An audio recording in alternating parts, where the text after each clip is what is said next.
மாமா நீங்க ஏங்க வந்தீங்க? பாத்தியா பாத்தியா ஷாலினி என்ன மாமான்னு கூப்பிடுறா. யோ அவ அதுக்கப்புறம் நீ ஏன் இங்க வந்தன்னு கேட்டால அது உன் காதுல கேக்கல. அது என் காதுல விழாது. ஏய் ஷாலினி நான் யாரு நீ என்கிட்ட சொல்லி வையே. இதை இவனை கொண்டு ஐயோ மாமா கையை எடு மாமா, பைத்திய மாதிரி பண்ணாத. மாமா நீங்க எப்ப வந்தீங்க? நம்ம தொலைஞ்சு போன காதல புதுப்பிச்சு உன்னை திரும்பவும் என் கூட கூட்டு போலான்னு வந்திருக்கேன். வா ஷாலினி. கண்டிப்பா நீ என் கையில தான் சாவ போற. நீ வேற தலையும் புரியாம வாலும் புரியாம பேசாத மாமா. மாமா நீங்க ரொம்ப நாள் கழிச்சு வந்திருக்கீங்க.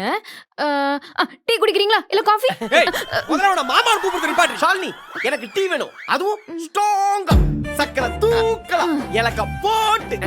சூப்பர் மாமா. ஏ குரு மாமா சொன்ன மாதிரி போய் மாமாக்கு டீ வாங்கிட்டு வா போ. மாமா டீ வந்துரும், நீங்க குடிச்சிட்டு இங்கே இருங்க, நான் உள்ள போயிட்டு வந்துறேன். சீக்கிரம் வா. உள்ள வா உள்ள வா.